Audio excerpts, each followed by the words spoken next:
Is why has the NCIS storyline been so effective and had so many seasons and great fans? Well, like I always say, if I could answer that question, I would actually bottle it and sell it for a very high price. I think the characters, the relationships, the sense of humor that we bring along to doing the dramatic, the procedural process of our show, fans respond to it, and we are in our 15th season and going strong. Mark Harmon is a national treasure. He's been a part of the television landscape for so many years, and I'm just proud to be a part of it. What have you personally learned about the government from acting on the show? Well, what I've learned personally is that I don't wield nearly as much power as I do at home that I do at work.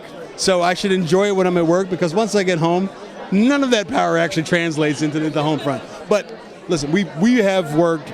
The real NCIS, the real federal agents are very complimentary to us, because the first thing they tell us is that most people don't even know that what NCIS was or what it already existed. So they give us credit for putting their agency on the map. So I feel very proud about that. No, I definitely didn't know before watching the show. Absolutely. And their recruitment has gone up since our show has been on the air. People have now come and joined the force because they've watched our show. That's amazing. Yeah. So you're transitioning a little into directing, am I right? That is correct. I've now directed. I just directed an episode of our show about 2 weeks ago, and it's very exciting. What made you want to make that transition? I think it's so many years in the business. I've just celebrated my 28th year here in Hollywood, and I think having the ability. I think actors like to be able to communicate with somebody who speaks their language.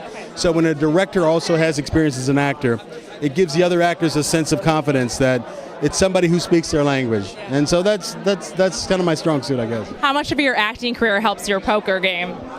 Immensely. Being a professional liar in real life, it helps a lot. So if you're playing against all actors, how do you know who's bluffing? It's pretty much a toss-up, because we all do the same thing. It's very hard to do. I have a great time. It's a great outlet. Poker was sort of seemed to be an organic offshoot, because even as a young acting student, when I was studying in the theater, there was always a poker game going on backstage. So it's sort of been a natural extension of our careers. So yeah, I mean, celebrities and pokers go hand in hand, and so do acting. Look at Molly's Game. Look at Molly's Game, which is a great